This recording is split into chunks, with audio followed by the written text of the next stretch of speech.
Recording call. Good morning, one and all, as all in one.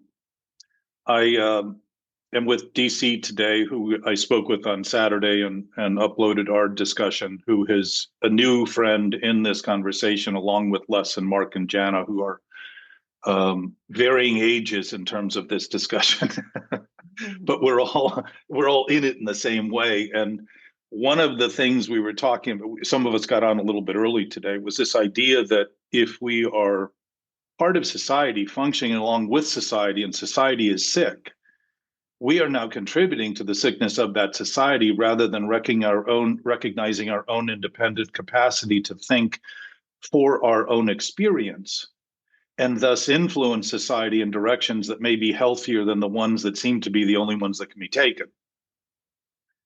So I hope I encapsulated that in some way, but I want to make another point about this, is that the society, the whole communal aspect of society becomes infected when I think my thinking is me. And when I think of thinking itself, rather than that being a contemplative advantage to consider things and to be aware of things and to express a greater knowing awareness that would be natural if there's any absolute essential aspect of life, which I would say it's the universe is a pretty good example of that. If that exists and I'm having a conversation in my own experience with a self that's wholly imagined, thought to be real, then my society, my communion is sick to begin with to even imagine that I have anything to offer the society around me. So I'm almost compelled in a direction to feel like I need to fit into that when there's no fitting into sickness and disease and what is absolutely insane. Because the idea that I can't do anything while I'm given the freedom to think whatever I want is insane. That's just a thought. And so that participation, if I'm thinking sickly, I think there's nothing else I can do but continue. That's the whole basis of it. I have nothing to do with it. Now I'm a victim to it, and I'm irresponsible for it. And if responsibility is the nature of our nature, irresponsibility is simply a choice, like a lie, that only occurs in my thoughts, doesn't occur in the world. It isn't there somewhere. It isn't someplace to get to. It's something I'm creating and manifesting, and the ripples I'm feeling, Mark and I talked about this yesterday, if I remember right. The ripples I'm feeling, the experience I'm having, are being caused by the thinking I'm doing. If the absolute nature of silence and stillness is the nature of an absolutely unchanging essence, then all the ripples I'm witnessing are being caused by what I am doing with that. And they're being caused currently as the current of newness is constantly presenting itself as new possibility every moment. And they're still completely, absolutely unmoved, and yet still here now because they're always new. So think of the words playing in this double-sided potential, and they're light, like light. What is the essence of knowledge? Light.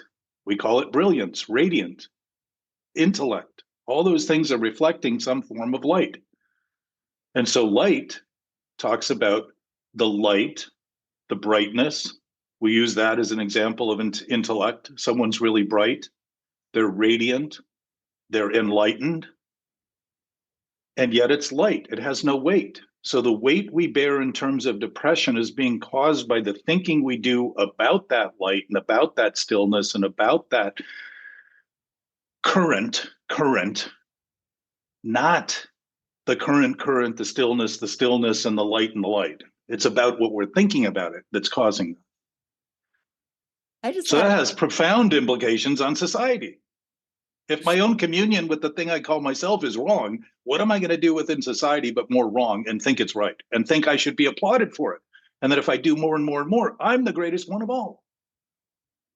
What if I just had a new thought? What if the idea, like the struggle to be part of this sickness, which you can never really be a part of because it's not you.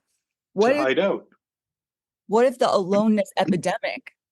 It's trying to hide out. We're trying to hide out by saying if everybody else is doing it, it's the only thing I can do. And now we're blaming them for being us. That's why, my experience, we seem to know People, if you listen to people talk often, they'll talk about what's wrong with the world in the midst of a conversation of what they can't figure out is wrong with them. So while in doubt and uncertainty and plagued by it, conflicted, they're looking at the excuse of the world to justify there's nothing they can do about it. How could we be so assured of everyone else in the world that we haven't even met, and yet we are a part of? We know the consequences of all them because that's our experience in the present. It's a sum total, the cumulative effect of everything happening, which includes everybody thinking and doing everywhere, that any of that's happening. And yet we seem to have that absolute assurance in one direction, and yet we stand in the face of doubt, trying to use that as an excuse to think there's nothing we can do. And the idea that nobody will listen to this and everybody can't hear is just another form of condemning them to the same thoughts that I used to have about the impossibility of my own existence. It's nothing different than that. It's so interesting that like we all know those thoughts. That's the Yes. sickness. We can tap into that. And I think like the idea Well, we can't tap out of it. The actual experience of depression is an awareness of that knowing. We wouldn't know the difference if we didn't. We wouldn't see it as something wrong and something to get out from underneath and to get rid of. We wouldn't have that urge. It would just be the only thing we could do. And as a result, we would be succeeding. Depression would be absolute. Everybody would be celebrating their depression. Be the only thing you could do for real, rather than now, the only thing we can think we can do. So it's the confines of thinking where all of this infestation and intoxication seems to consume us.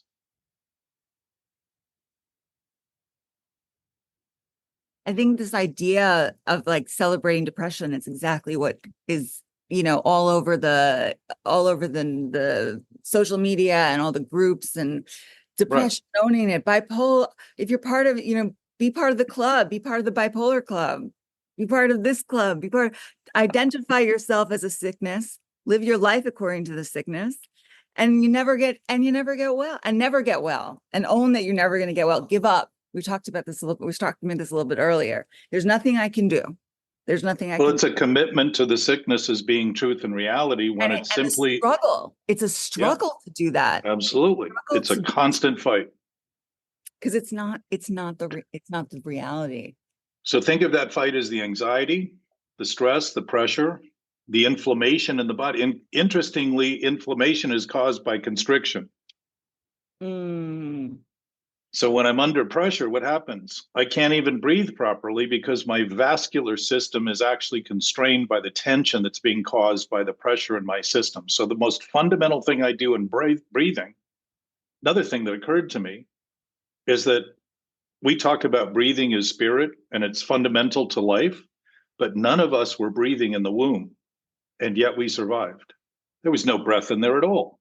It was completely contained in an environment that provided us everything we needed. And if that isn't a good metaphor for our present state, and to think that somehow because we come out and get our ass slapped and start breathing, that distinguishes us from that natural state that evolved us, is a little bit of an oversight, I would say. So the nature of nature doesn't require breathing, because it isn't something that it creates the possibility for that in life forms, and forms are visible where substance is not.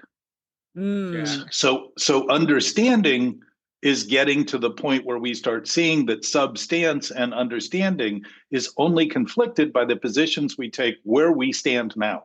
And that the earth is always beneath our feet. I mean, there's another example of the steady nature of nature. It's always beneath our feet. We don't even understand gravity fully. And yet we rely on it every day without wondering why we're not floating away. Mark, you wanted to say? Yeah, backing way up a little bit. I got stuck on when we were talking about like almost the definition, or like joining the group, like, oh, I'm bipolar, or like as you guys were talking about and describing it. Well, what about AA? And I think that's great. Yeah, let's talk about that. And defining ourselves through that, and also, again, but also, you know, having the knowledge and the tools to, you know, make character changes, and, you know, and not condemn yourself to living a certain way, but living with a diagnosis, let's call it. Just curious. I like that. Well, if I don't have an answer for that, but I sort of got caught up in that. I think no, it's no, so- I appreciate it. That's a very think that's- clear question. yeah. Anybody want to talk about that? One of the things I think, and I want to get into this, I think it's very important to like to talk about the relationship that one has in AA, because you can have an unhealthy relationship, I think, in AA to AA if you're not paying attention to what's actually in the meat of the heart of it. I think that the nature of the step, a spiritual experience, and we were just talking about what is spirit, right? Spirit is actually like an expansive experience. So like it's a new awareness, right? Like the idea is that going into the first step, and by the time you get to the 12th step, it's like a whole new reimagining of like who you are in relation to what you were, where you are, and how you are going to and how you live your life on this journey. So it's allowing, it's almost like there's like a Buddhist saying, like once you, I don't know, maybe Jack remembers this. It's like once you there's a difference between knowing the way and being the way. And like once you're, I think that the tools of the A program allow you to be in the way, but not be in the way, that sounds bad, but it's like, but the awareness that you are,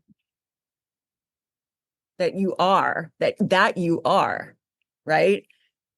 Once we have that awareness, we can let go of the tools that get us there. But until we do, having the words, having the program, having the tools allows for that awakening. It's like the same idea of like Jack and I were talking about Heidegger the other day, and like this man wrote books and books and books all about thinking. But once you understand that you're not your thoughts, once you get that idea and you can see it, you can you don't need the book anymore. You can throw it away. So I think AA is a wonderful, it's a wonderful method and tool, and like to just remembering who and being aware of who you are, that you are, and then giving that gift to another person. It's hard. It's almost, then there are many tools in the world. Like this from having this conversation is a tool, or you can think of it as a tool. There's so many different, like I used to go when I was like in the, you know, there's the idea of being in the searcher or the acolyte or the ascetic, and then you become enlightened, as we just said, and you realize that you never were not enlightened, you were never not the master. And then it's just fun. I mean, when I was in like 20, I started going to this yogi dharma, and I would go and I would listen, and it was like he had it and I didn't have it. And then when I realized that I had it, well, now I check in with Dharma. I just like to see him. So I check in with him about a few times a year, and I go and we have some fun, and I stand on my head, and it's all great. But it's just an idea of like checking in with, oh, this is another light being. And I feel like that one of the essence of the 12th step is that now you give it to other people. Now you're not going to the meetings to receive but you're going to give because you got so much to give. Because you have you discovered the artesian well of love and joy and bliss and endless, and the endlessness and limitless possibility. And so you can give it freely to other people, and there's no deficit. Well, and one of the things that's often missed, because you're talking about the potential to go wrong within the context of a program that originally, by the way, one of the names that they thought of using was The Way. Very early on. And Alcoholics Anonymous came about as a result of a guy who was let out of a mental institution who showed up at a meeting, and they were arguing, struggling with names. And he said, well, you guys want to be anonymous, you're dealing with alcohol, why don't you do Alcoholics Anonymous? And they thought, oh, that's a good idea. And then he left, and nobody ever saw him or heard from him again. And yet, here's the name used all this time.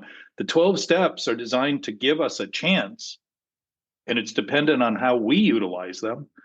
And my experience has been in the work I've done with people, and only in my own experience too, is that it wasn't until I saw that they were principles that we were after here, not a rote repetition of application, but the beginning of seeing that every one of those steps took my hands off of something I was lying about and exposed me to the potential of the potential that had always been there, that I had simply thought wasn't there because I thought my lies were in fact true. And under the cover of that dark cloud, I felt life was cloudy, haunting, fearful, all those things that I identified myself with because I thought that's who I was my thinking. And by the 12th step, what are we saying? Having had a spiritual awakening as the result of these steps, we tried to carry the message to others because we cannot carry it if they're not interested. So anyone listening can't be convinced of what we're talking about until you have an interest in looking at it honestly for your own experience. Because if we're talking about something that we already share, you sitting there have it now, regardless of what you think. And if we're wrong, there would be no benefit to any of this work. And there's clearly been huge benefits, at least within the context of AA that we're referring to now. Millions of people have beat what seemed to be, the book says, a seemingly hopeless disease, because it wasn't hopeless. It was just hopeless when we thought we could control the lie that we could control and enjoy the drinking we did. So the second part of trying to carry the messages and practice these principles in all of our affairs. All of our affairs. That means 24/7 with everybody, not just at meetings with newcomers, not just waiting for them and making them the most important people, because we are all newcomers in every meeting we ever go to, and we're all newcomers in this moment. To your point about having this new awareness is to realize that we've always had the awareness. We've just been stuck in a loop of thinking that we thought we were stuck in because we were relying on thinking as our source and our only source. So we feel stuck because we're thinking we're stuck. The feeling of stuckness is telling us what we're doing in our thinking. And if it's impossible to be stuck because the moment is always new, what the feeling is telling us is that we're lying. If you look at the feeling and start looking at the words, you'll see that the experience can't be possible if an infinite source is always providing a new possibility every moment. What does that mean? We can always re-choose. And interestingly, within the intoxication of the thinking about the disease of addiction, one of the ideas is I have no other choice. Why would I use choice as the excuse if I didn't have another choice? I'm choosing choice to use as an excuse, not noticing that choice always allows me not to choose. That's the whole point of choice if it's looked at principally. So in this moment, what's the question? Am I going to continue thinking what I'm thinking to cause the feelings I have that I'm stuck, that I'm alone, that I'm disconnected, that I have no other choice, that I have no other possibility, that I am just this lowly creature amongst others who are so much smarter and better off than I am? All of those things are coming from the rationalization of this idea that my thoughts are real and all I am is what they are, which would be much less, by the way, than everything that absolutely possibly exists. There's never a way to be more than that. You can't be more because it's not even a quantitative field. It's just an absolute knowing state of being. So to admit the lie is to see that the first step is really admitting that I couldn't control and enjoy it because I have an allergy. Now, what's interesting about AA, because Alcoholics Anonymous obviously was dealing with alcoholics who had through history been thought of as people that were absolutely hopeless and incapable of ever being treated. So what did they do? Kill them, isolate them like lepers, send them off into places where they couldn't be seen because it was so ugly for society to witness. Looking at society is actually looking at our own ideas about those people we think should be eliminated in the same way we think a portion of our own experience should be segregated and hidden and a mystery to anyone who ever looks at us because we never want to admit it. This is so interesting that alcoholics were separated and condemned right? And then all of a sudden we like are in society, and there's this beautiful movement. It's almost like how does how does AA help society? It's not real. It's because of its anonymity. It's not really part of society in a loud way. It's not proclaiming itself. It's not, there's no take back the night here. There's no There's no fight. no fight. There's Yeah. no, So it just the is. the basis of anonymity is the absolute faceless, characterless, personaless essence we all share, which is why anonymity is the basis of all our principles, ever reminding us to place principles before personalities. Why? Because principles exist before personalities that we take on, the characteristics that we assume, the traits that we seem to have and seem to be impossible to escape. The other aspect of this, and part of the point I was making, that in the first step, these thoughts, book talks about it being a physical allergy and a mental obsession, but we've confused the brain with the being, in the sense that the brain is also a physical condition.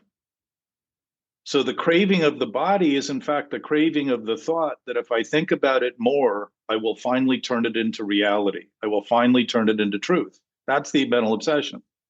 I can finally overcome my drinking. Where's the proof in this? We may all, as alcoholics, have an allergy to sugar, which is basically the inability to metabolize sugar. All alcohol is a distillation, a concentration of carbohydrates, which are all sugars.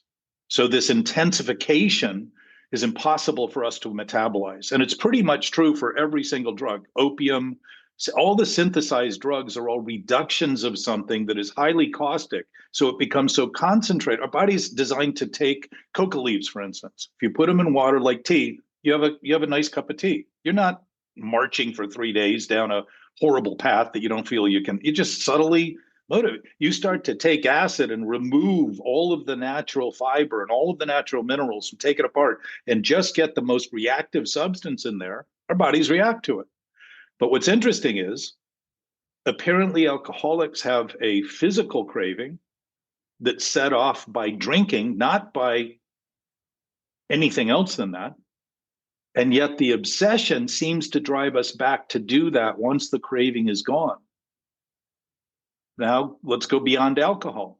Why would all the other diseases, relationships, gambling, drugs, all of the food, why would all of those other things share the exact same characteristic if it wasn't a lie that was being maintained? If the core belief in alcoholism as an addiction we can recover from, why would people, there's 150 or 200 different 12-step programs. Why would it be applicable to all of them if the essence of all of them weren't dealing with the same thing? And I would say they are dealing with the same thing. The real craving is for the next thought to become true.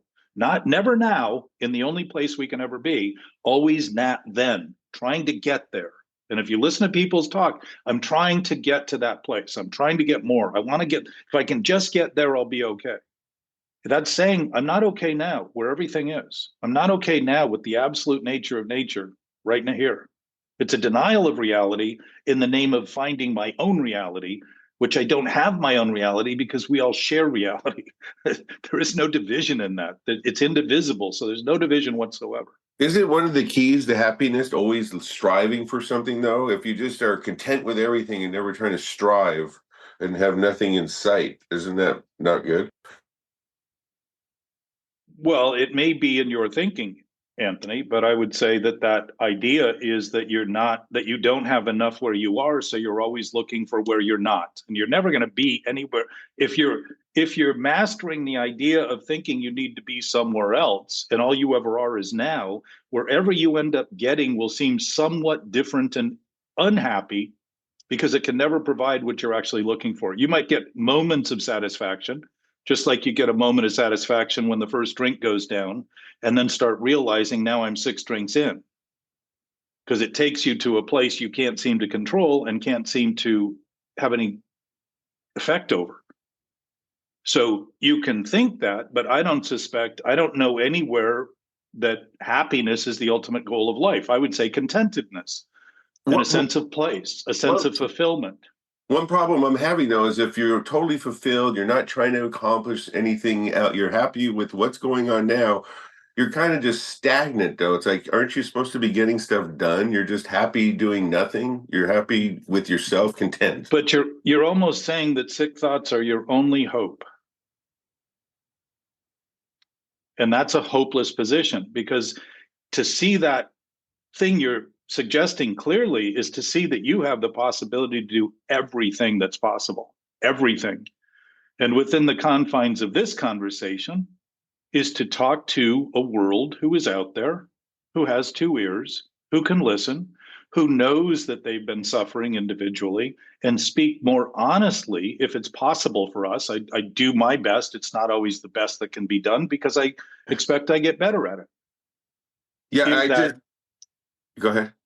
If all possibility is possible and we're sitting still imagining it's impossible, that would line up to the thinking you're doing, because you're thinking that what's really going to satisfy you is something that isn't happening now. So that isn't a fulfillment of possibility. That's actually more sick thoughts about what might happen, could happen, etc., rather than what is happening. What seems more beneficial? The person that's so content, doesn't do anything all day, just happy, not trying to achieve anything, or the guy that's still trying to prove something and every day he's working hard and he's trying to get to where he needs to go. But the idea of proof is not in reality. Reality doesn't have to prove itself because it already exists. There is no doubt in it. There is no risk. So if you begin to even consider that is our possibility to begin to do things intuitively, there's no reason and understanding in that. There's just an absolute gauge on seeing the thoughts that get in the way of those things. Human history has been seeking something that they've never found, clearly. There's also, like we were talking the other day, Jack, about, the difference between having to do something and having something to do. Mm-hmm. And there's this idea, like I don't know anybody, and from my most enlightened friends to people who identify with it, that it sits alone all day doing nothing. There's no like doing nothing. Like, good point. You have something to do, and good so point. It's really about like I think it's the quality of what you do, and that you have something to do. It's your choice to do it. You could, once you reach that, you're an enlightened being, right? We're all enlightened beings at the essence. The essence doesn't change. This is who we are. So you're defining thoughtfulness versus thoughtlessness, and substantive, meaning there's substance rather than substanceless thinking it should be one way where it never is, because we're thinking about it as something that can happen but isn't happening, rather than, as you're suggesting, it's already happening. We're already there. We've been choosing on the basis of something that isn't here. And why would we have any experience to realize the absolute profound potential of what is here in the choices we make? That would be the greatest adventure for all of us, rather than me as an individual trying to get some things that I think I need to show everyone else how better off I am.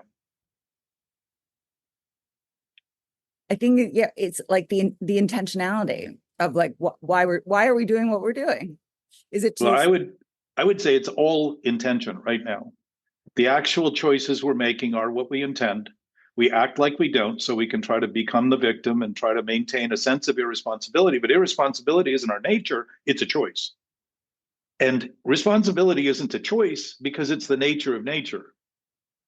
So when we think we have to have it, we think we don't have it when we have it. That's the conflict of thinking we have to have it. We think we're going to get over the lie we're telling about not having it by having to have something else. It's completely... I think I can tie that into what I wanted to bring up. I saw something in an article called the Dunning-Kruger effect, and it describes a disturbing cognitive bias that affects us all. People with limited expertise in an area tend to overestimate how much they know. and we all have gaps in our expertise. This disconnect explains why patients turn to Dr. Google. So it's a phenomena, thinking that you know more than you really do when you don't know something. It's thinking is the source of knowledge rather than knowledge is the source of knowledge, and knowledge doesn't think and thinking doesn't know. It's very simple. Mark, you've been trying to say something, I can see. Yeah. Yeah, I just had a question because I was talking with somebody last night who was in a certain situation that was I've sort of been in before, long time ago in life or whatever, but there's legal consequences. Okay. And there's so now you're putting percentages into, Say hi. There's a pretty good chance, there's a 90% chance, let's say, that something is going to happen. Okay. Okay, bye. Something legally. Yes, let's just say something legally is going to happen. Or, so whatever, he's obsessing about, I guess, a thought, like going to jail, let's say. Right. Or, his position in life, or, so whatever. I mean, there's a percentage wise, there's a 90% chance. So I don't know. Like, again, you're just being realistic. That was just a word that he was using last night. It was like, I'm just a realist, My friend had we all are. my friend had a great example. Scott, his name was, but he said it's like he went to a little party with his son for the school, and the son drank some grape juice, but it turned out it was concentrate. Like, it wasn't mixed with any water, so it was totally just terrible. And that's kind of the way he explained somehow that when you're dealing with fear, you're just drinking it all straight. There's just straight fear. And Well, if we were being of your thought of what your thoughts are there. I mean, if we were being realistic in our thinking, we would concede that whatever is possible, and one of the possibilities may be I'm going to jail. right. Period.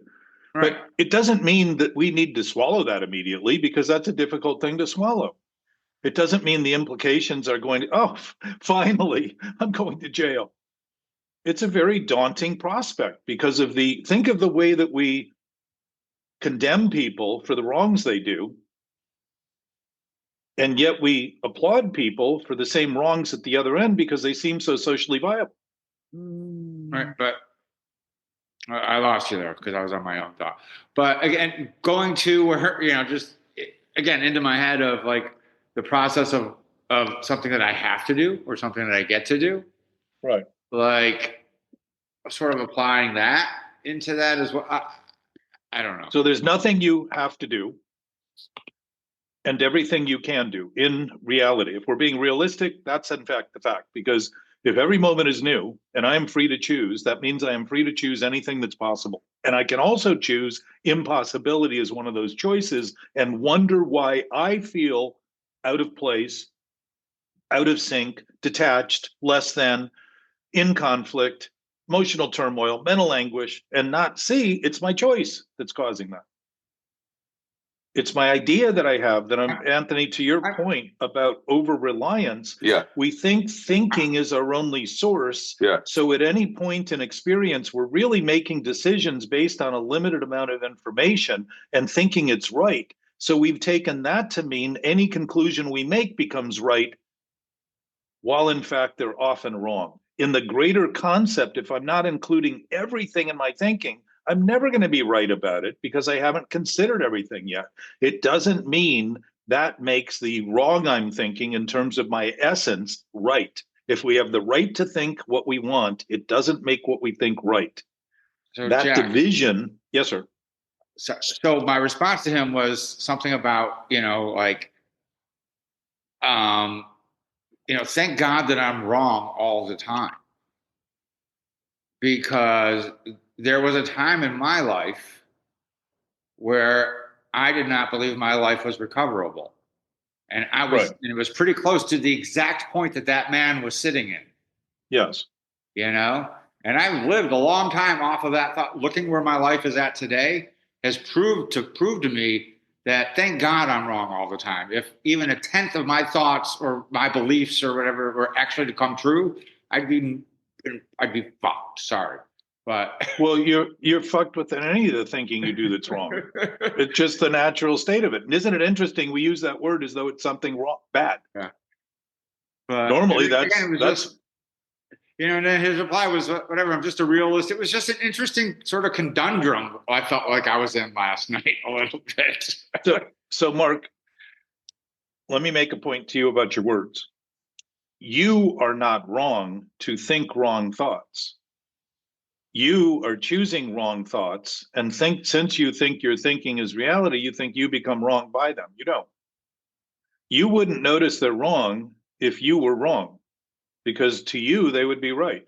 And that's exactly the sickness and disease of this righteous indignation we've used to justify wrong as the only thing we can do so it becomes right. That's been going on through human history. That's the oppression and the suppression and the abuse of people through all empires that have had very grandiose ideas about their prominence that have obviously been lacking in some way for those empires, the Roman Empire, Attila the Hun, Cleopatra, all those major empires, the Mayans, the Aztecs, the Incans, have all collapsed in some way. There was something faulty in the mix for that to happen. Now, could have also been some geological or natural occurrence, the Ice Age, whatever it is, that wiped them out. Pyramids are hard to keep warm.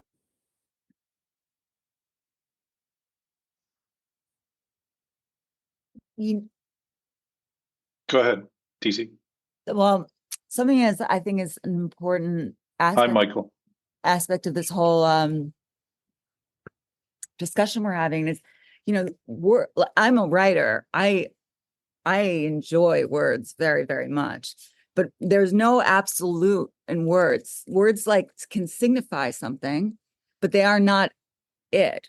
And Hamlet's end sentence is the rest is silence. And I think being able to have the silence be the ground of getting in touch with that ground of who we are. Thinking, when we think, it's words, right? So there's always a fallacy in thinking because it's words. Yes. And think of the connotation of words and the different way we use them, and think that people understand what we're saying exactly. And it's really the inspiration when I know what I'm conveying is more honest than something I know I'm trying to convince somebody of. All of a sudden, I realize that people seem to hear things differently than when I'm thinking my words are going to add up sufficiently. And it isn't to minimize the potential. I had to look up fallacy. That's a perfect example. Good one, Mark. Well, and of her words thinking that it meant something in a certain way, and that I was like, oh, I want to make sure, Well, and so that's what I do is always look at the etymology of where did the word come from? How did it evolve? Because at some point we were just grunting. And then we started to have language, which we seem to be rarely and uniquely qualified for. But birds have languages, and all kinds of animals have languages, and the dolphins and the porpoises and the whales all have languages. They're all interacting with each other. They're making sounds. They're not intelligible to us, but it's unintelligible for us to make believe we're the only ones doing it, where within all living species, there's communication going on. And for me to think that my own experience is unintelligible is to think that I have a foreign language being spoken by my body, because this foreigner that I think is myself is living inside of me that I keep trying to convince to get better, when in fact it's all imagined to begin with. It's just thinking of itself, and I've determined that the self of thinking of itself is myself. It isn't. That's what we refer to as ego, but an ego defined is the capital I. It's not a small I. It's not the little self. It's the I we share, the I am. Jesus said, I am the way, speaking to your way earlier, because he was talking about the absolute essence of essence. Now, I'm not taking a religious position. I'm just mentioning something somebody said that's apparently been recorded long enough to maybe be reliable. I don't know. Well, isn't it so interesting? We have like this recording of Jesus, and it's still a recording, right? It's still words. But let's say that I think that there's a difference, when we really look at the etymology of the words and we start choosing our words match the ultimate experience. So the words are closer to it. I think there's yes, in the graph, it's closer to that 0 point, as opposed to when we get all in our heads and it goes whoop the way out there. But then, you have one of the I think the major conflicts of all these society, we were talking, moving back to the conflicts in the righteous indignation. We have all these different kinds of priests and rabbis and lots of different interpreters of this one story, and people are interpreting it based on different institutions and agendas, and it gets very confusing with all these different interpretations, and the interpretations can lead to that righteous indignation that we talked about before, at the idea that someone could interpret it differently. well, we've humanized God and dispirited humans in the process. So think of the gods we talk about generally. It's a he. He doesn't generally like what we do. No. He condemns us for what we do. And that God, as far as I'm concerned, is very much the embodiment of what we do as humans on earth that we want to claim we're not doing. So we've actually assigned it to God. We've assigned to an infinite absolute source the traits that we're embarrassed to be operating on the basis of or expressing. Yeah. The divisiveness, the spite, the condemnation, the unforgivingness, the not having as we're having. All of that creates major conflict. And my sense is, since we're based in reality, sanity is our nature. It doesn't mean that everybody has the same functional capacity in their bodies, because a lot of bodies have been affected by stress for hundreds and thousands of years that have morphed. The DNA has been trying to keep up with the insanity we've been trying to digest, and it's affected our body's ability to function. I think you'll like this quote here, Jack. It's one of my favorite, but I like the way I didn't notice how it actually starts. It says, "Watch your thoughts, for they become your words." And then watch your words because they become your actions. Watch your actions because they become your habits. Watch your habits because they become your character. Watch your character because that becomes your destiny. But I never really noticed it starts with watch your thoughts. Like we've been talking. Yeah. We talked about that. And when I first mentioned it, it took about 8 months to come to the terms that I wasn't saying censor your thoughts. Yeah. Now, here's a point to that, Anthony. If we're able to watch our thoughts and our words and our actions and the consequences, we can't be those things. So the observatory capacity we have to even consider what's wrong is an indication that we are witnessing it from not a point of view, but an awareness that has no point whatsoever, because it isn't in that mathematical quantitative analysis that the brain does.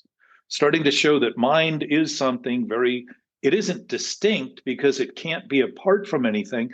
DC and I went over this in the conversation I had the other day. It has to be, we think of it as something we have to get to, when in fact it must be within and without. It isn't in each of us and not between us. It is actually in us and without the us we think we are. It's because it's not in a dimensional field. And I would suggest, and this may sound absolutely preposterous, to be so blatantly capable of imagining this, but the present isn't in time. If the infinitesimal breakdown of a moment can't be broken down just any more than the points on a curve in algebra can make the point because they cover other points, the present is in fact that state. It is where all that is. And it is the present state of what is happening that is the sum total of everything happening. So if we think we need to look for something, we're denying it's here now. And what's here now is everything I've done in the past, because the accumulation of everything I have done is built into the seeming evolutionary process of change that we're all witnessing that we call time. Yeah. And I realize I'm so codependent that I don't know if I agree or not until I watch Les nod his head up and down. If Les nods, I'm like, yeah, that makes it. Very good. Very good.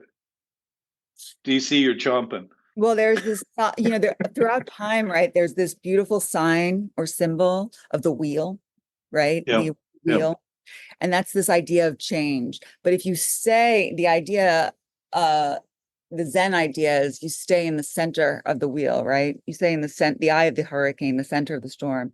And then you can watch the change and you can watch the forms emerge and then you can watch them fall away. And that's very similar to the idea of how we should going back to your point, Anthony, it's like the watching of the thoughts rise and fall.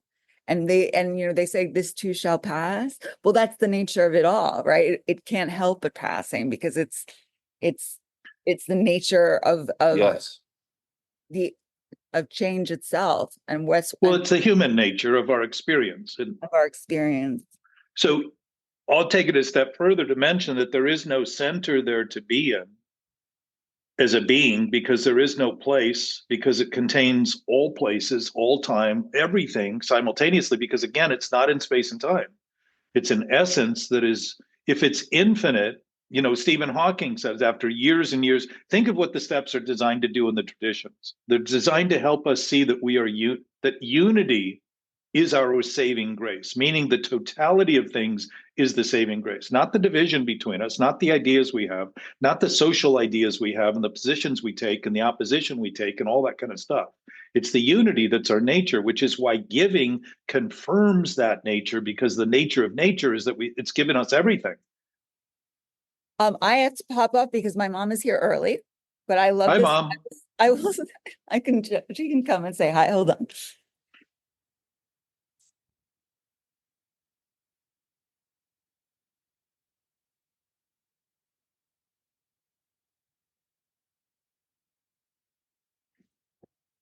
Morning, everyone. I missed you all. Hey, Michael. Good to see your name in lights. Hello. Hi, Mom. Hi, Mom. Jack and everybody on the podcast. Hi. All right. I'll see you next week, Jack. I'll be in touch. Okay. We're all taking advantage of your daughter today in the best way. In the best way. It's very good. It's very good. Thank you. Have a good time today. Thanks, Okay. DC. Thank you, DC. Good to meet you. Anthony. Okay. Take care. Talk soon. See you. Bye-bye. So to her point about the wheel, if our experience is human, we're going to see that our human experience is very often, if not always, analytical, comparing and contrasting. It's part of the process of the brain. But our being awareness is a knowingness that isn't, I started to talk about unity and all that. Stephen Hawking said that if there is an infinite source, everyone is at the center. Now think of that in relation to self-centeredness within the confines of thought. Self-centeredness means I'm at the center and nobody else is, because nobody else can be at the center if I'm there. This is the point in mathematics, is to say that if there's a point, nothing else can occupy that space if it actually exists.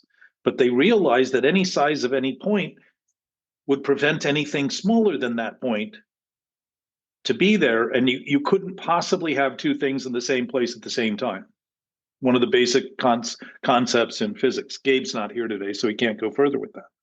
But to realize that the points we make are literally just choices, and having them as choices, the impact of that weight no longer becomes a stake in the ground. It simply becomes the chance to see what we're doing accurately, and it dissipates immediately.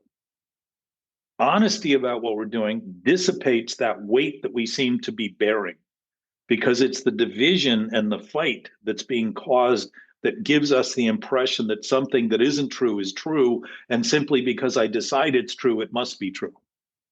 Right. And to start seeing, Mark, what you were talking about in terms of always being wrong, it isn't you that's wrong. It's the idea that thinking that is always, we wouldn't make decisions to do anything, to your point, Anthony. We wouldn't pick up a glass of water and hydrate ourselves if we did nothing all day long. Right? So we wouldn't do the things that would be incumbent on survival. And we know to do those things, so we do those things. The fact that I can think I shouldn't do those things is a choice I'm making within my thinking. And when I think my thinking is reality, the defect of that thought is that it's simply a product of reality. It's a byproduct of reality. It's a potential to express reality. Is it a quasi-reality? I like that. I'm I coining that. wouldn't. Well, I wouldn't think there is a quasi reality. Yeah, Reality exactly, is buddy. just real. Quasi-reality. Hey, just real quick, I wanted to go back to Mark's original question about identification at meetings, and is that kind of what you were getting at? Can you restate that? I don't know if Les was here at the time, but you had a question about how people identify, and does that become part of what were you asking? Mark? Yeah. Is that what you're asking, Mark? Yeah. Is that what you meant? Because I thought there's a funny thing. It's so funny to hear how everybody has to be so unique. I was that way too, full blown alcohol, whatever. Nobody wants to just say alcoholic usually. They. I don't, but I don't think that's what you were getting at. You had something. Yeah, you had no, a question. that's not what I was getting Yeah, at. you were getting at more how you use it as your identification, right? Yes, and how I think at the time we were talking about, like we will just diagnose somebody as bipolar or ADD or. Oh yeah. We don't have a definition for alcoholism, but we know you have it. But here's the We do have a difference. definition for alcoholism. Mark, here's the difference. But we think you have it.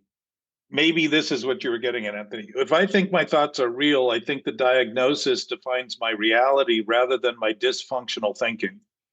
So within AA, think about this. I've known tons of people. Well, I don't know, tons would literally be 10, 200-pound people. That would be the beginning of ton.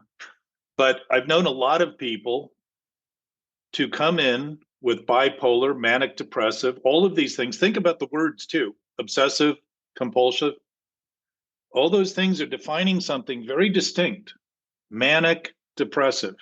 I'm manic, think I got everything under control. I'm depressive, think I have absolutely no control. I'm absolutely a waste. And there are all these opposites. We're trying to take the opposite position and think that the opposites are separate, rather than see that good is based on bad and up is based on down and right is based on wrong within the context of human experience. Those things aren't separate. We think of them as separate. Why? Because we're thinking that our thoughts are distinct from reality, and they are reality, and we have our own reality, and wonder why we struggle with reality. So the difference is, if I see the diagnosis... Wait a minute. You just said we have our own reality. Yeah. No, I say we think we have our own reality. But to think we have our own reality is to think thinking is reality, which means we're denying reality and wondering why we're having a problem with reality. So if I'm doing it by choice, because it isn't something I can be, because the nature of being doesn't allow it, nature of everything is already everything. My I am is the am of that essence. And we all share that. So when I am thinking to myself, I am admitting openly in a sentence that I have another self, another persona, a disconnected personality, a disorder in my own thinking. Thinking precedes reality, and I need to get to reality with it. Think of that. Disorders are named disorders because we know something is out of order. Yeah. What do? Act out of order, act out of control. Why? Because we think we have control. We think thinking is the source of our control and our only control, when in fact the nature of that nature doesn't have any control whatsoever. Think of that freedom. We've been given the right to go wrong and think it's right. That's the amount of freedom we have. And to abuse that as becoming our only choice, and the only thing we can do, is to take the worst aspect of all that freedom and dismiss everything else as not even being available or possible. And then, Les, you're lighting up. Yeah, he barked. Hey, just and one last quick thing that I want to bring up, Mark. The reason you brought back a great memory, because I knew this guy, Craig, who's no longer with us. He had the most sobriety out of anybody we knew. He was like the spiritual guy. And I asked him, I said, Craig, can you teach me spirituality? And he's like, Anthony, It's an inside job, but that's not the part that I wanted to bring up. But he said he became more like a newcomer. The longer he was sober, it was ironic because he started saying that Bill Wilson didn't know anything about the book. Like he knew so much about it that he said Bill didn't know what he was doing and that he's not an alcoholic. He didn't want to identify as alcoholic anymore because he goes, it's like if somebody has diabetes. They're not diabetes. They're diabetic. They're not an alcohol. They have alcoholism. So he started fighting everything. But it was so interesting to see somebody that knew the most fought it the most. Somebody said he sounds like a newcomer now.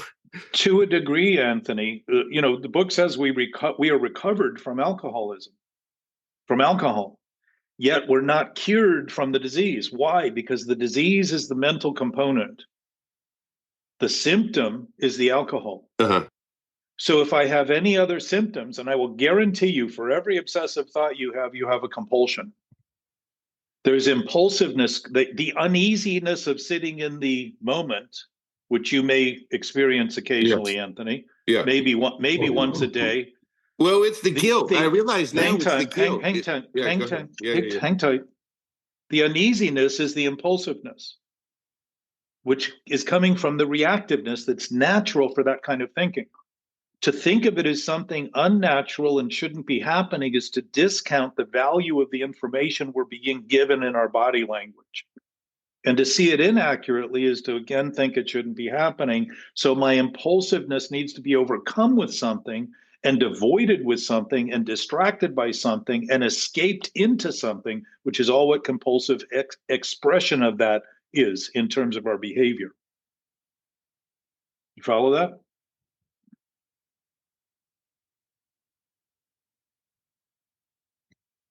Yeah, I do. I had my mute on. So going back to this, go ahead. This notion of identity and identification, and whether that, if we start from the position that our thinking is not reality, and we see that, as I think DC mentioned, that the 12 steps or the whole process is, gives us an opportunity to try to express, understand things, and have tools of a different nature than what obviously we were or weren't bringing to play. The reason that I understand that identify, quote, as an alcoholic, it's a constant, just like it's a reminder that I need to know that my thoughts are not reality. I need the constant reminder that if I don't put certain tools and ideas or whatever first, my tendency over time is to misplace, misvalue, misguide things that I'm thinking because I believe they're reality, and that makes me then separate from, which denies the beauty of the unity. And once I become separate from, then I'm adrift. So to the degree that you think that, Les, you're identifying that your thoughts are separate from reality because they have no basis. And to start seeing that is to realize that something with no basis is exactly what a lie is. And the lie of alcoholism is I can control and enjoy it. I can drink like normal people who don't have this physical allergy. But what's interesting is if all it was alcohol, when we stopped drinking it, we'd be done. But what's the program? A daily reprieve. What's the reprieve? From the obsessive thinking that drives us back once the craving is over. That's where the real craving is, which I suspect Bill missed in terms of some of the things that he said. We know only a little, more will be revealed. The fact is the brain is a physical part of the body. He talks about the physical nature of the allergy, but the brain is included in that. The mental obsession is not something outside of my brain. The spiritual malady isn't a malady of the spirit, it's a malady of my thinking about my reality, about actual reality, rather than imagined, contrived, self-centered reality, what we call self-centered, where I'm in the middle and nobody else is. And I need to fight everything and everyone to try to maintain that position. And not ironically, the middle, the center, is the furthest place from the edge. It seems like the safest place within a limited thought, but to think limited thoughts are reality puts me in danger of, in my experience, because I'm not operating aligned with reality. I'm operating aligned with a supposed posing imposter of reality, which is what we call ego today. But ego, in essence, again, is the I am, the essence of I, not the essence of each one of us individually, but the essence of each one of us collectively, all of us, the shared absolute essence, which is all that the traditions are about. It will be interesting to see the progression of understanding both within and outside of the program to what you've described, because the nature of the quote disease, the mental obsession, people that don't, it's funny how quote normies will say, well, just don't drink, or why are you still going to meetings, or why is this whatever, because they think, as you say, recovered, cured. Well, the physical component of the body, not the separating the mind, as far as the addictive nature of whatever it is, sugar, whatever, is not present, or the effects of it have been dissipated because of the abstinence over time. But the real quote disease, the real quote affliction, is the way we look at things that are unrealistic. And well, how we misunderstand things. Okay. And therefore, exactly. And so this entire discussion is for people that want to have a better understanding that my understanding is either incorrect, incomplete, or insufficient, as compared to other people that it's just so much easier to judge, place, stereotype, accept, resign to a position that probably isn't true or tenable, but it's just the way it is. And that, there you go. Within the obsession, misunderstanding becomes understanding, and misperception becomes perception. And what is false becomes knowledge.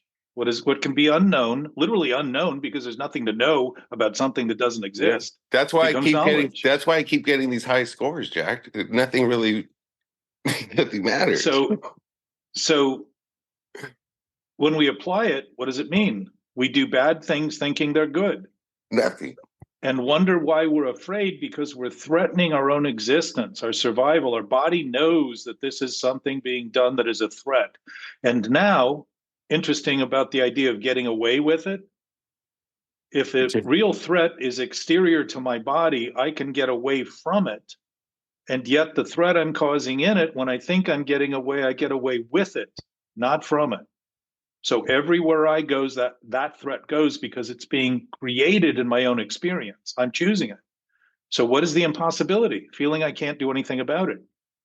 It's a contrived attempt to pretend I have nothing to do with it. And if I have nothing to do with it, I have to look at that honestly and say, I'm trying to admit I don't exist. I'm trying to admit I have no impact. I have no place. Feeling disconnected, as you were describing earlier, Les, you said, I am disconnected. The I that's disconnected is the thinking about thinking itself, not you. For you to see it clearly means that you're not disconnected. You're simply observing the disconnected thought and starting to think in those terms, that we can assign the wrong to the thinking we're doing, makes changing those thoughts very simple, because now they're no longer us, which is a lie. And just like the identity in alcoholism or with any of these seeming diagnoses, Mark, if I'm admitting it honestly, what am I doing? I'm admitting that I've been lying about the possibility of my functional capacity. If I drink, it causes craving. Effectively, Bill seemed to understand that within 3 days or so, the craving goes away because the alcohol evaporates from my system. So it's no longer the alcohol that I have to blame when I go back to use it. But it's the mental craving that we missed. In my expectation is the reprieve, the daily reprieve, or my understanding is the daily reprieve is actually the idea that I can finally turn the idea that my thoughts are reality into reality the longer and longer and longer I maintain it. Think of all the other steps. Came to believe in a power greater than ourself, What is myself defined as but the limits of my thought about my thoughts? And all of a sudden, I'm noticing that there is an objective aspect. If I can be subjective in that thinking, the end of those thoughts does not mean the end of anything. It means the beginning of everything objective. So I'm being taken from complete subjectivity, narcissism, seeming self-centeredness, where there's no self-centered at all, except a delusion of self, an idea of self, thought to be real, to seeing that the edge of these thoughts isn't the end of anything. It's the beginning of everything. Just like the horizon was the end of doom, all of a sudden people sailed that way and realized they couldn't even get to the horizon. Surrender to win? What? Surrender to win? How does that work? So honesty, when it comes to identifying as an alcoholic, is simply saying, I can't control and enjoy my, like, how obvious is that? It's kind of like the no shit moment. Like, no kidding. I've been doing this for years and I've never controlled. It's always gone wrong to some degree. And if I had little bouts where it seemed to be better, I'd always use them to justify launching off on a greater crusade that miserably failed. And to say I don't have any control, I'm powerless over it, is to begin to admit that the lie, no lie has any power whatsoever, but the ideas we have about it that seem to give it power by making believe it's true. And that's the root of it all. So where I'm struggling, I am promoting an idea that is not true as though it's true. That's the mental insanity. That's where the obsession starts, because none of those things last any longer than I maintain them. And what is the moment right now? The freedom to choose what I want. Do I have any obligation to continue? No. Can I think I do? Yes. I remember Craig, you brought back a Craig member. He used to get so many. He goes, alcohol is not cunning, baffling, and power. It does nothing. It is not cunning, baffling, and powerful. It's the person. Well, it's the thinking about reality that is cunning, that we're creating this perversion, literally a perversion of a story about reality to justify and rationalize our own inability to escape responsibility by thinking we're in the irresponsibility of the story. That I'm in the thoughts. When I'm in a dream at night and it's a nightmare, it's frightening. My body witnesses it as though it's really happening. When I wake up, I say, oh, it was a dream. All that fear starts to dissipate immediately. We're not doing that within the daydream and the sleepwalking we're doing within the context of the thoughts we're maintaining, because we still think they're true. We still think someday there's hope. And I guarantee you that there is no hope in anything that's a lie other than hopelessness. So to feel hopelessness is to begin to witness the body's ability and the brain's ability to give us information, body language that is not a foreign language. It's domestic, that we absolutely understand, and then mistake from the same thinking that thinks I need to maintain the idea that it isn't me doing it, by making believe it's something to get away from, to get over and feel better about, rather than something that's an opportunity to say, oh, I'm causing that right now. Right now, I'm causing that. And it's only now that that ever happens, because there is no other time or place. They say there's no time like the present because there's no time in the present. It's an absolute nature of nature is always present. The totality of everything that's happening is the totality of our experience right now. And dumbing it down and ignoring what's happening does not limit it. It gives us a limited idea about who we are, which feels very disconnected and less than and low self-esteem, because there is no esteem. Giving it low self-esteem is giving it more credit than due, because there's nothing there. There's nothing there at all. It's just, it's literally a delusion, and the book talks about it.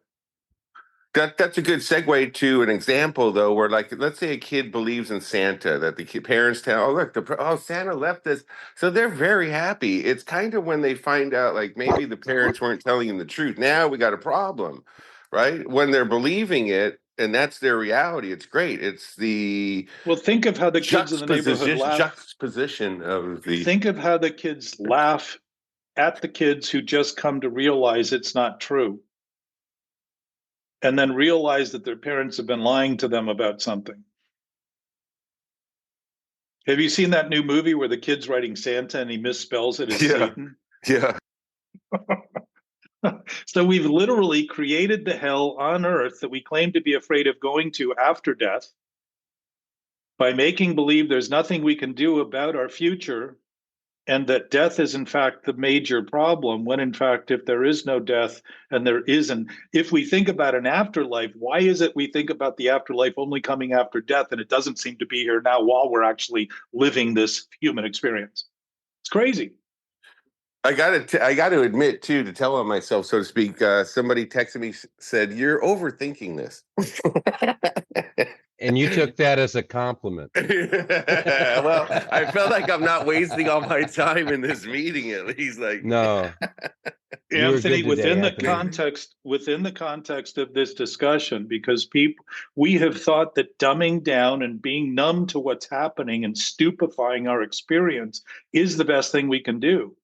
To speak beyond those bounds sounds like overthinking and obsession, when in fact it's just accurately assessing what's happening. well, I asked somebody, I said, "Do you think CNN is biased?" Let's start with that. And he goes, "Well, I don't know. I don't watch it." I go, "You don't know if it's biased?" He goes, "I don't, how would I know if I don't watch it?" Right? That was the argument. So it's like, put your head in the sand kind of argument. It's like, well, I didn't look at it, so I wouldn't know. You can't say that, right? You can't dumb But he down. apparently could. Well, you can't. You're not allowed to in my world. I was like, I said, I can't have this That goes to the thing. Also, I was thinking, you don't argue a lot about 2 + 2 is 8. It's only the things you argue about that you're not really sure about, because you don't spend a lot of time on the 2 + 2 is 8, right? So, Anthony, in the world you just described as yours, Yeah. that's insane. Now, world can obviously be described as many different things, but the idea that it's yours comes from the idea your thoughts are reality, and you're actually creating a world of your own. Who would you be in that world? And I like our own world. And I thank you for fixing that tree. That's not. I like the way you cut that tree down at the back there. That was dying. Well, he's going to visit your house soon. So you talk about, say dumbing it down or whatever, but yeah, for me, and maybe there's just like there's a process or a methodology to the 12 steps, that there's a process that allows us. Jack, you talk in absolutes, and it may well be that way, but it's hard to go from complete insanity, self-centeredness, whatever, to this acceptance.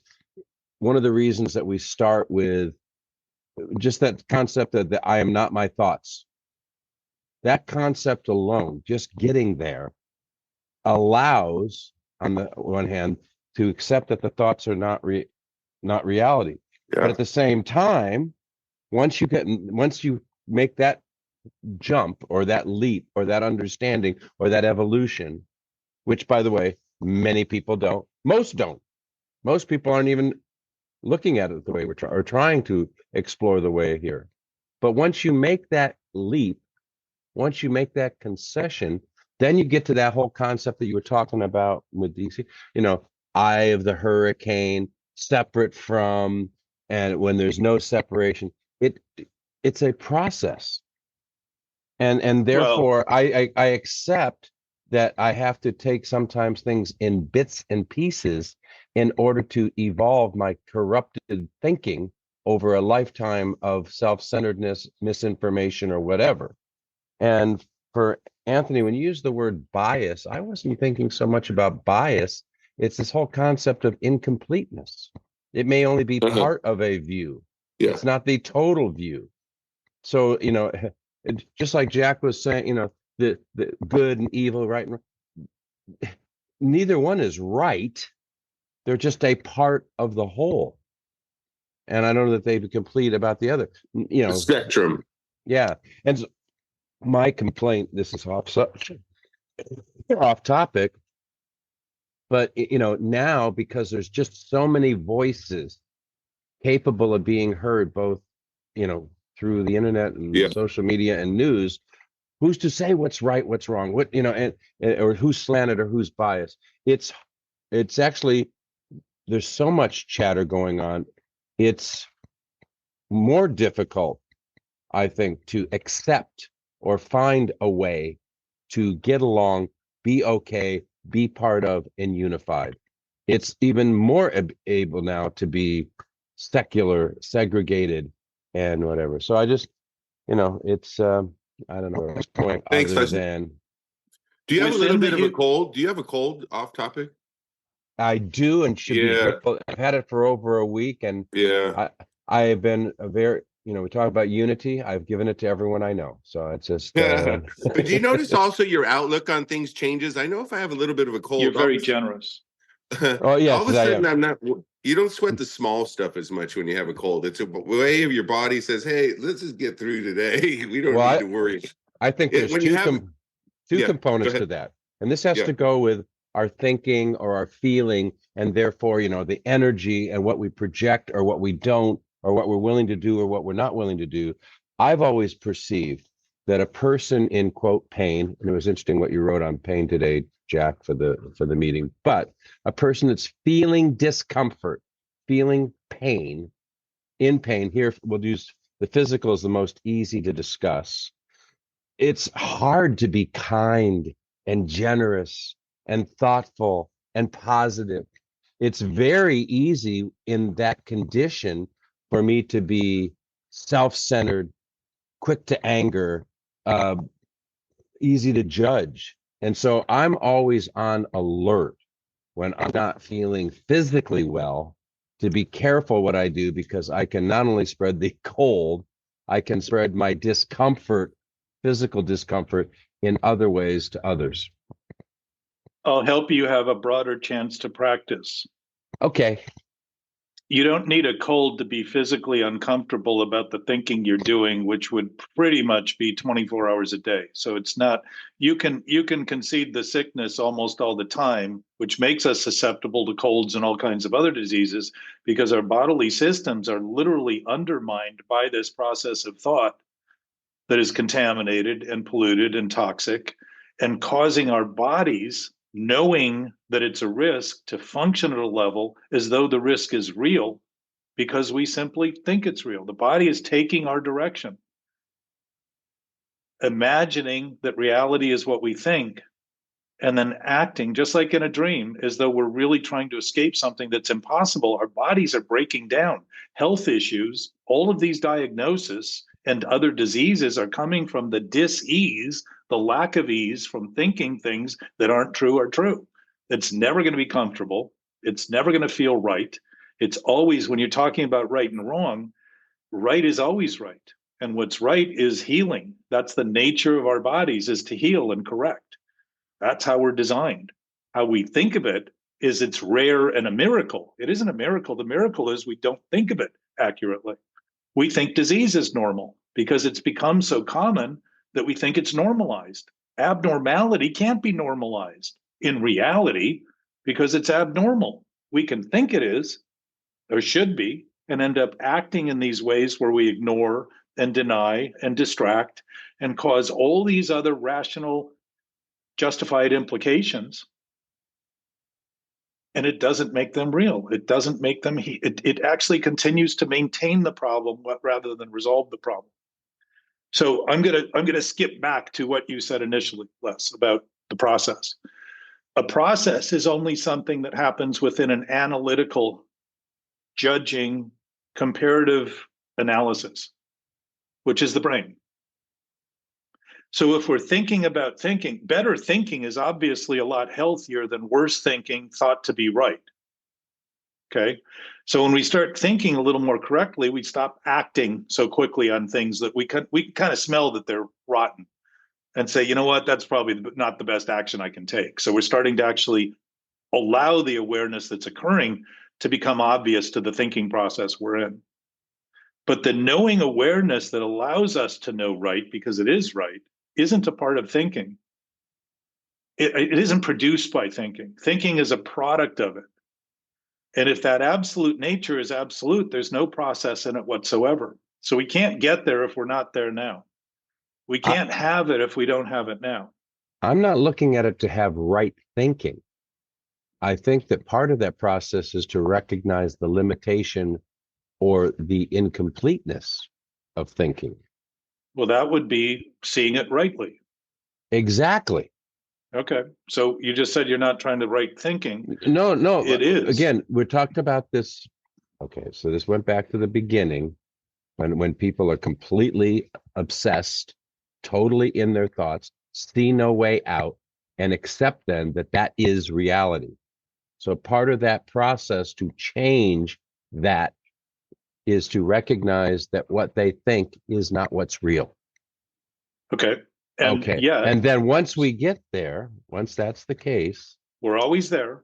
they don't know that I'm not worried about them. I'm in okay. conversation with you. So let's Okay, personalize okay. this experience as one we're having rather than someone else out there. Okay, so the experience I'm having is that whenever I believe something is absolute, whenever I recognize that something is not working, doesn't make sense, doesn't sit well, causes me disturbance, whatever, that gives me an opportunity through the experience that I've had to recognize that I'm placing too much value on that which either does not exist or I placed a value on it greater than what it is. Good. That's So all now I'm you're saying. talking about the process of our human capacity, realizing our human functional capacity is a process because it's introducing the brain to an absolute knowing awareness that isn't thinking. Right. So it isn't something, it's Thank kind you. of like the no shit moment of saying I'm powerless over alcohol. If all the experience I had of that fact was completely ignored, it was my own denial of the fact that kept me drinking and maintaining that because I maintained the idea that I had control and could someday enjoy it. That was the thought. Well, but and therefore you took it to the next, the second thought is, oh, we get past that. And then we go thinking that, oh, my thinking is reality. And then I make that the absolute, just like the drinking was the absolute. I didn't do that then. I had done that when I was 3. Right. I can remember beginning to absolutely do the opposite of everything I was told to do because I thought if adults know what's going on, they're telling me what not to do because they don't want me to invade their space.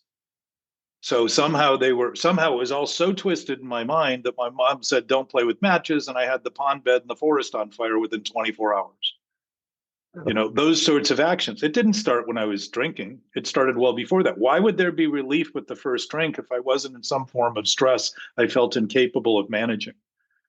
If we're descendants of a historic form of thinking that seems to be so pervasive as the only thing happening, and not introduced to ideas that may transcend that. My mother did introduce me to the omniscience and omnipotence, and it was about and omnipresence, and it was about the only time I'd stop and just go, wow, I can't even really think about that.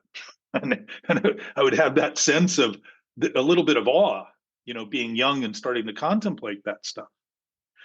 One of the things to note is that if that knowing awareness is a knowing awareness that is absolute, and it's what effectively the absolutes are what the principles are, the absolutes are what the steps came out of from the Oxford group. So there's some history of that process being inherent in this concept of absolutes. The first 100 people defined in the big book didn't get sober on the steps. They got sober on the 4 absolutes. Why? Because they were starting to notice that truth was true and reality was real. And if they were doing something that conflicted in any way, because they were thinking of it in some way that opposed what they were doing as something they shouldn't be doing and something they can't stop doing because they thought it was something they weren't doing because they were affected by alcohol had them, rather than recognize that the alcohol bottle never got up off the table and poured itself down anybody's throat without that clever little hand maneuver. They're directly involved in that. To start to come to terms with that is what we're talking about now. Many of us, if not all of us today, sober, is to see that that knowing nature has never changed. It's never been unknown to us. We've only been living within the context of thoughts that we've been fighting to prove are real. When you're talking about them in the early sobriety, I'm doing that today with any thought I'm maintaining that isn't accurate and is causing a disturbance and a conflict and a reactivity and impulsivity. I know by the effects what the cause is. What is one accurate thought you have? Like tell me one of your accurate thoughts that you can rely on. Well, before we diverge and rush off into that direction, Anthony, do you see what I'm saying, Les? I absolutely see what you're saying. Yeah, And I don't want to call it a follow-up, it's a good word. but we talk about intuition, Yeah. knowledge without thought. I always felt that,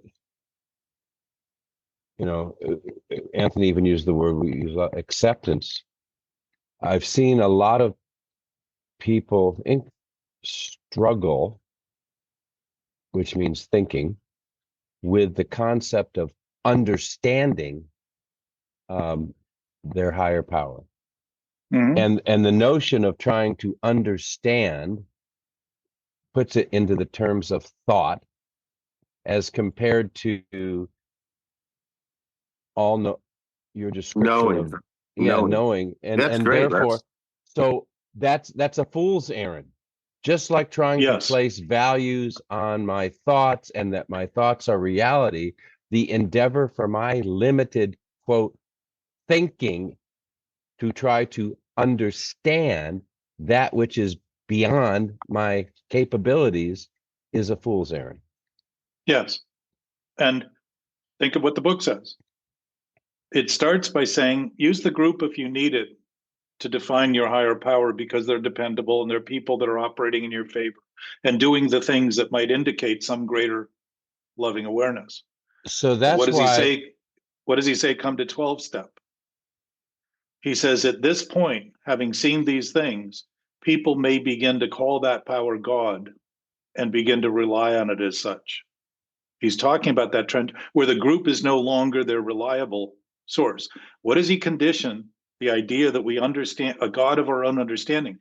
He's only saying, understand that there's something beyond the limits of your thoughts. That's what we're being introduced to. And when I start seeing that, I'm relieved dramatically because I've been fighting for the limits and thinking I was in those limits. And now I'm in that bastion of awareness to realize that if the limit isn't definitive, then what's beyond it is infinite. And now I start actually just considering things objectively so I can include everyone rather than think that my only safety valve is excluding everyone and everything that makes any sense. And he's telling us that. Grow along spiritual lines. Think anything you want, provided you're willing to grow along spiritual lines. Why? Because the thoughts we're going to have about that are limited in every way. And if we rely on those, we're going to run into the exact same problem. And for us to drink as a result of that problem, he says, is for us to die. And that would obviously be a threat to our existence. And if the threat is so palpable that we recognize we feel disconnected, the body language is telling us it's something we're doing presently in our thinking, not something everybody else is doing. We don't have to think about all of them to consider what we're doing and see that the light of our own awareness becomes the ease at which others can begin to consider the greater possibility that we have. Just like as people understand alcoholism a little better, they start saying, oh, I really identify with those things. Maybe that's something I'm doing. Maybe that's something I can identify as doing. I'm still stuck back on when Les said I talked about acceptance. That was for the record, that can't be possible. that I acknowledge, That you go like, yeah, I'm like, that I acknowledged, accepted, no, I didn't say agreed, that. and I'm saying supported you. No, that's the beauty. That's not me. You'll never hear like nobody ever says, "Oh," as Anthony was talking about acceptance. That's it. No, Can't but be. you're being self-deprecating for no good reason today. You're having a good day. The point, I know, Jack. Anthony, you amuse me like I amuse Jack. Yeah, because you're sick. When I found out you weren't feeling well, I'm like, he's all mine. No, so but when you were presenting all of this, Jack, and why I value the way that 12-step programs have worked is just like you were talking, Anthony, about his CNN bias. Everyone can have should have their own quote spiritual experience. Everyone should have and develop their own relationship with a higher power. To have me or anyone or any group tell anyone else how that is or be willing to take action against people or towards people because of the way they look at it. It's the distinction between the spiritual experience and religious dogma to me. Well, and Bill says that perhaps in the 12 step and the final 26 pages, I think, of the 12 step and the 12 and 12 is so definitive of the entire program and almost all of the issues we have at a human level: marriage, overdependence, underdependence, over earning, under earning, having enough, not having enough. All that stuff is written about and talked about. But what's interesting, he says, perhaps a spiritual experience is defined by as many people who have had them. And the one thing that seems to be common amongst them in a genuine, he specifies genuine experience, not some contrived idea about bigger thoughts that I have, and all of a sudden I'm spiritual. And I look at me, I'm wearing a turban and I'm really spiritual, and I've got these robes on and a scarf around my neck, and all of a sudden it makes me spiritual. He's not talking about that. He's talking about a genuine spiritual experience, and he defines it as where somebody begins to see that what seemed to be impossible becomes impossible, and something that they could never do starts happening effectively. They start to actually see that something's happening that they never thought possible. So it's really the beginning of seeing possibility as possible, and the beginning of noticing that if we're witnessing that and we're honest about it, all things are possible that are possible, including. I think I do want to stop you right there. For my key is not notice. Like when you say we need to notice, like I notice enough. Like I don't need to notice anything anymore. My serenity is not noticing. I don't need to notice that. Well, that's your denial of the potential you have to see things clearly in an amount that isn't an amount at all. It's just an absolute state of being. Yeah, I know. And real. This reminds me of Jack a little bit, and why I absolutely love the set aside prayer. And it's the word I think, or the two words of I think in it. You know, God, please help me set aside everything I think I know. Just stop right there. Just stop the prayer right there. Well, and speaking of prayers, let's look at the serenity prayer from the absolute nature.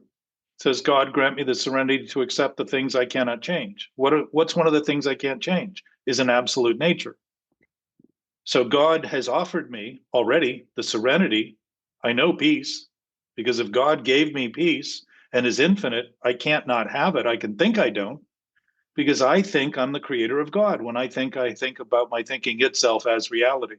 I think now the ego is evidence of God, my God creation.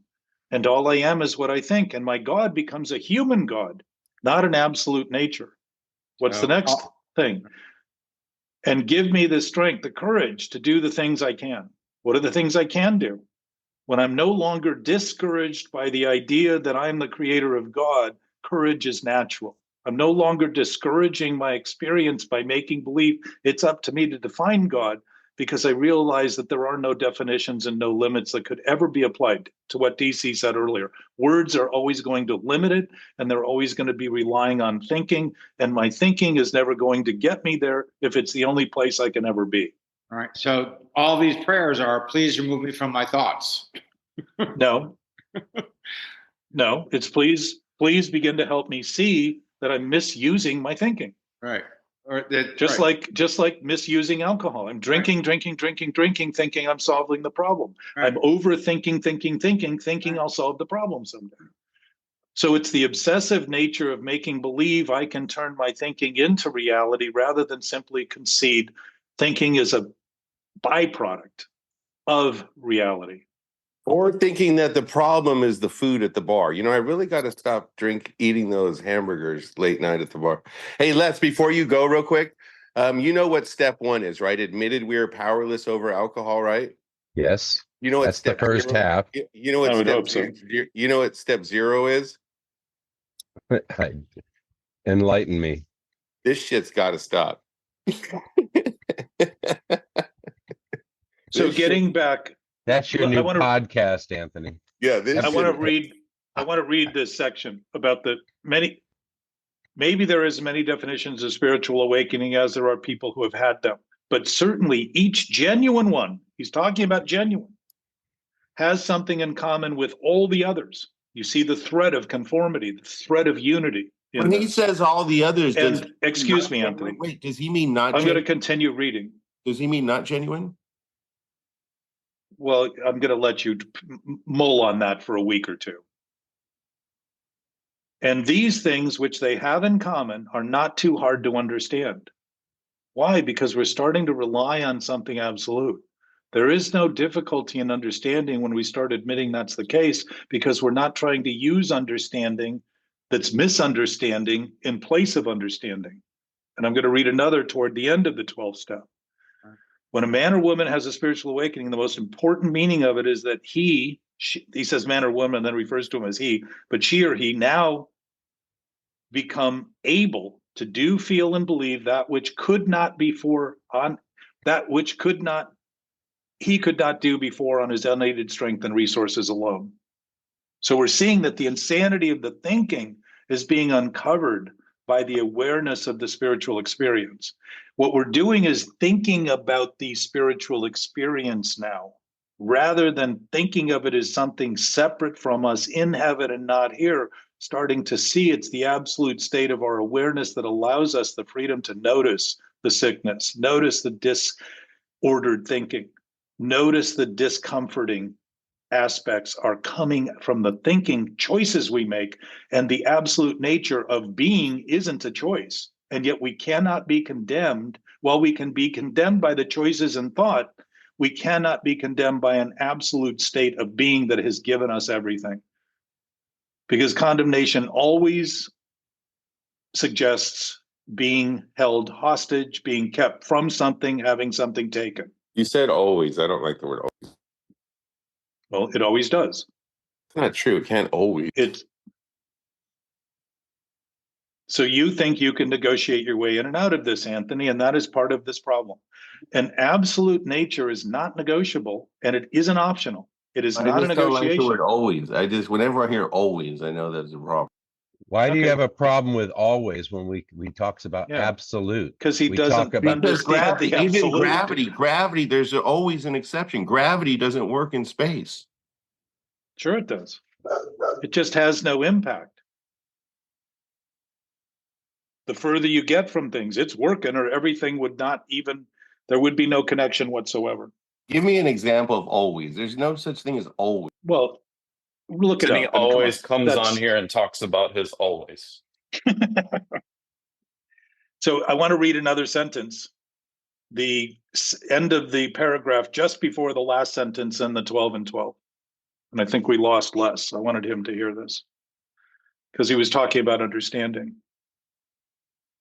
So if I'm using thoughts that aren't true as truth, then understanding becomes misunderstanding. The misunderstanding becomes understanding. And you can see how that would cause me, that now that I'm the cause of that, to do things that aren't helpful and aren't functional and aren't natural and are unhealthy and diseased and uncomfortable. Because my actions, as I said earlier, I believe, my bad thoughts now are considered good. And my wrong thoughts are considered right. So what am I going to do? I'm going to act out in ways that are compulsive, and there isn't a compulsion that we have that's healthy for us. Not one. Nobody suffers from an addiction to eating the best foods you can possibly eat in the quantity that suffices for our body. Doesn't happen. It's the wrong foods and quantities, either too little or too much. Or somebody eating healthy foods, but eating so little of them. Anorexia, bulimia, all that kind of stuff is based on the idea that I'm better starving myself. Not healthy. So it says, understanding is the key to right principles and attitudes.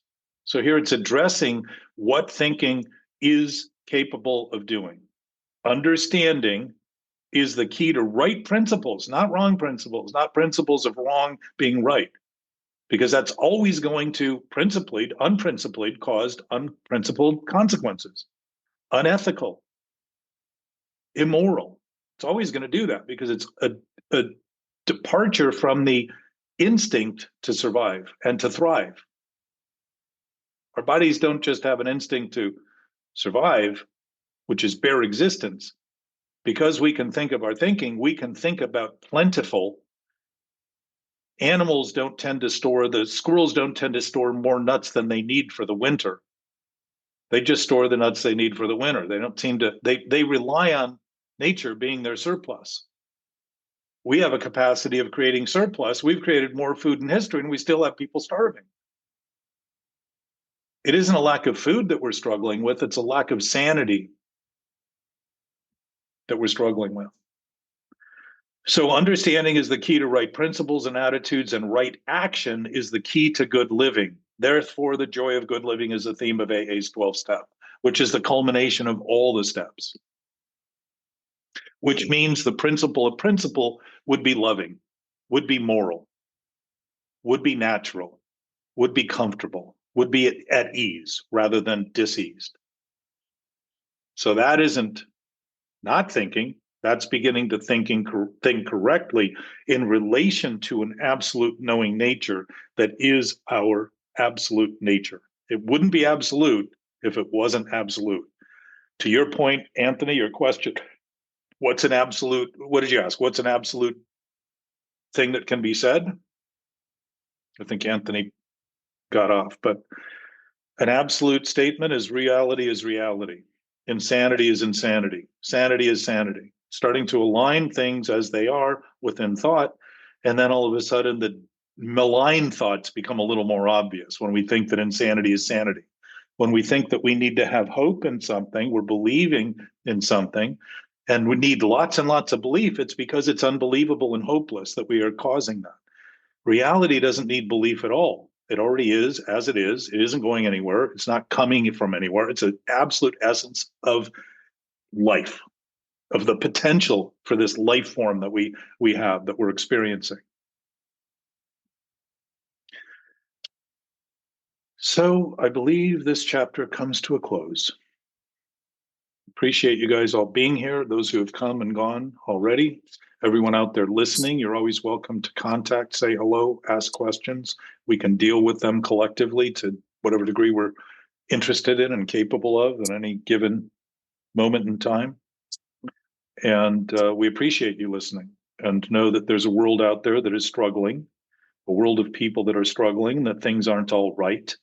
And if they were, we wouldn't be struggling and having the level of suicides and addiction that are occurring right now in modern history. And to look at that and not deny it is to begin to be accurate about at least that assessment, and then wonder if there isn't something else we could do that would be better than what we've been doing to reach the levels that are the highest ever. Appreciate you very much, sir. Nice catching up with you this past week. Good to see you, Michael. Say hi to Anna.